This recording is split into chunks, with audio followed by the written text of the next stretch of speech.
Chapter 4. Frog in a Butter Churn. When Lyddie first came to the tavern, Willie built up the morning fire, but he overslept often, and several times the fire went out, and someone had to be sent to the neighbors for live coals. The mistress was too mean to invest in a tinder box, but she was mortified to be thought a careless housewife who let her kitchen fire die, so she put Lyddie in charge of it. The first few nights Lyddie was fearful that she would not wake up early enough in her windowless room, and slept on the hearth all night, so as to be sure to be the first up in the morning.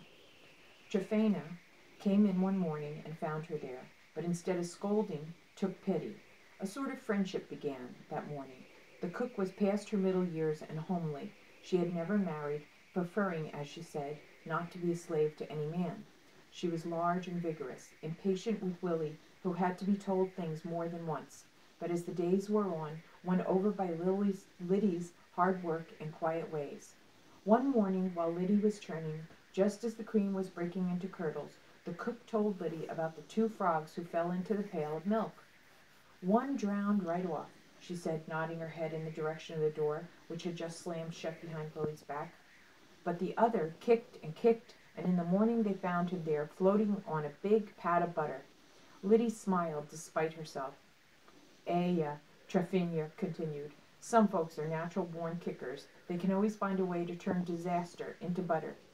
"We can still hop." Lyddie nearly laughed out loud. Tryphena cocked her head in a question, but Lyddie only smiled and shook her head. She couldn't share Charlie's joke with someone else. Autumn came all too quickly. The days grew suddenly short, and never, though she dreamed and plotted as she scrubbed the iron kettles and churned the butter and bellowed up the fire, never a chance to take the calf money home. There was no word from Charlie. Not that she truly expected a letter. They had neither money for stationery and postage, nor the time or energy for composition. She tried to keep him in her mind, to picture as she lay upon her own cot, how he was growing and what he was doing. She rarely thought of Rachel and Agnes or their mother. The 3 of them seemed to belong to another, sadder life. The possibility of their father's return slipped into a back corner of her mind. She wondered once if he were dead, and that was why she seldom thought of him now. There was no pain in the thought, only a kind of numb curiosity. She and Charlie had left their mother's note and notes of their own to Papa on the table in the cabin, weighed down by the heavy iron candlestick, so in case he returned he would know where they were. But the old vision of him coming up the narrow track had faded like a worn-out garment, and when she realized that the dream she clutched for 3 years had slipped from her grasp, she wondered if she should feel bad that she had lost it. Her own voice said crossly within her head, "He shouldn't have gone. He should have never left us." The flaming hills of early October died abruptly. At last, the dreary rains of late fall turned into the first sputterings of snow, until the world was beautiful once more with the silver branches of the bare trees and the lush tones of the evergreens against the gleaming banks of snow, so white you had to squint your eyes against it on a sunny day. The master put the wagons and the carriages in the shed, and set Willie to cleaning the mud off wheels and undercarriages, and the sleds were brought out. The stagecoach came less often now, though there was plenty of work to be done in the short winter days. There were so many guests to feed or look after. The few who came seemed as closed and secretive as the freezing grayness of the weather, bent on some narrow busyness of their own. "Slave-catcher," Tryphena was heard to mutter after one dark, sleekly well-dressed gentleman departed. "I don't like the smell of them." If she had been home, she might have spent the dark afternoon spinning or sewing, but the mistress bought her woolens and calicoes at the village stores. She did not even card or spin the wool from their own sheep. It was sent to Nashawa or Lowell, where it could be done in a gigantic water-powered mill. All the wealth that had once been Vermont seemed to be trickling south or west. In fact, the master was heard to say that come spring the sheep would be sold, because the western railroads were bringing such cheap wool to the Lowell factories that a New England sheep farmer could no longer compete. It was what her own father had said, but his flock had been much smaller than Cutler's, so their family had felt the pinch years sooner.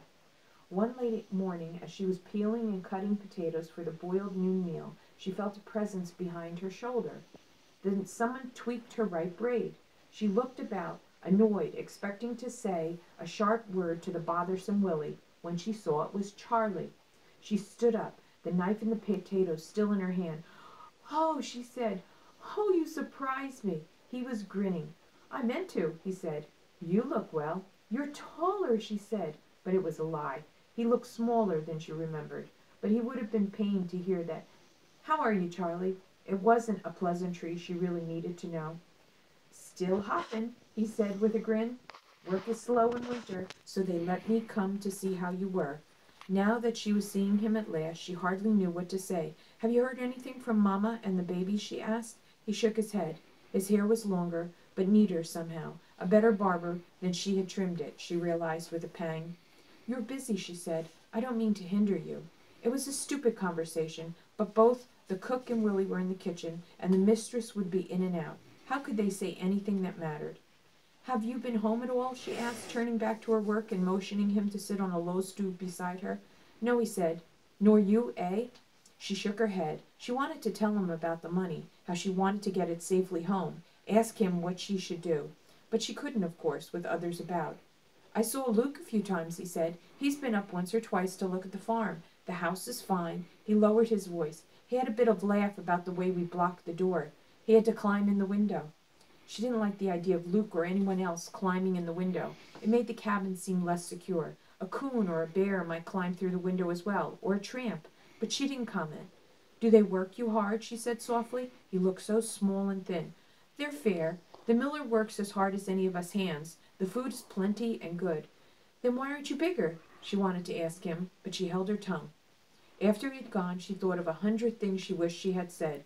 She could have told him about the frogs, if she'd remembered to. He would have laughed, and she longed to hear his laugh. She was much lonelier after he went. His presence for an hour had rubbed off some of her protection, leaving her feeling raw and exposed. He had left about noon, carrying some bread and cheese. Tryphania had pressed on him for his journey. He was wearing snowshoes that looked nearly as long as he was tall. Suppose it began to snow before he got back safely. Suppose he got lost. She tried to shake off her anxieties.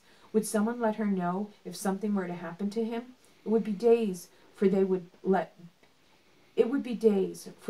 her mother know first, and then she might or might not write to Lyddie. It was too hard being separated like this. It was not right. "The weather will hold, eh?" Tryphania said, reading her mind. Lydia sighed deeply. "You're worse than a little mother," the woman chided, but her eyes were softer than usual. The weather did hold for another 3 days, and then the blizzard of the winter came. The stock was watered and fed, the cows were milked, but there was little that Otis and Enoch, the 2 hired men, could do outdoors, so the kitchen was crowded with men, seeking the warmth of the great fire as they made spills for the March sugaring, whittling 4-inch segments of sumac, which they hollowed out with the red-hot pokers. She thought of how she and Charlie had made spills last winter for tapping their own maples. Their own efforts were so childish compared to the practiced skill of these hired men. She could hardly move in the kitchen, large as it was, without tripping over the gangly legs of a man or having one of them bar her path to the fireplace with a poker. Tryphania grumbled continuously under her breath and rejoiced audibly when they left to tend to the livestock. But Lyddie didn't mind so much. Their bodies were in the way of everything she had to do, but as they worked they talked, and the talk was welcome window into the world beyond the tavern. They caught another slave up near Ferrisburgh. The legislature can say all they want about not giving up runaways, but as long as them rewards are high, somebody's going to report them. Well, you got to decide. Enoch spat at the fire. His spit sizzled little like fat on a hot griddle. "Who's in charge? Down in Washington, slavery is the law of the land. Man buys a horse, fair and legal. He's sure as hell going to go after it if it bolts. You pay for something, it's yours. If the law says a man can own slaves, he's got a right to go after them if they bolt. Ain't no difference I can see. And if I happen to return somebody's property, seems to me I deserve a reward." Otis paused to pull his poker from the flames and thrust in smoking through the center of the sumac spill he held. "None of them high and mighty folks in Montpelier offered to pay me $100 not to report a runaway. Now have they? Well, this weather they likely to be froze, for you find 'em. You reckon the reward holds froze or thawed? Why you supposed anyone tried to run in winter? Don't they know how easy it is to track a critter in the snow? Way I figured, it's not snowing down there where they come from, eh? They don't know what it's like up this way. They just see a chance to run, and they run. They don't give it a good thought. I'd give it a good thought, Lyddie said to herself. I'd get it all figured out close and choose my time right. If I was running, I'd pick me an early summer night with a lot of moon. I'd just travel by night, sleep in the day. Can you believe these fools? Tryphena was saying in her ear. They don't know what it's like to be trapped. Lydia had never seen a black person. She tried to imagine how one might look and act, and in a way, she'd like to see one. But what would she do? What would she say? And supposing it was a fugitive, what then? $100. Would they really give you $100 for running in a runaway slave? Surely with that much money she could pay off her father's debt and just go back home. March came, and the sap began to rise in the sugar bush, and Cutler was in a frenzy of activity. Willie went with the hired man to help in the gathering and boiling of the sap. Mr. Cutler had built a large sugaring shed 2 summers ago, and the only time any of the men were around the big house was when the livestock needed tending to. Even then, Lydia was called on to help with the milking and the feeding and the watering of the stock. Added to all her other chores was the task of clarifying the syrup brought up to the house.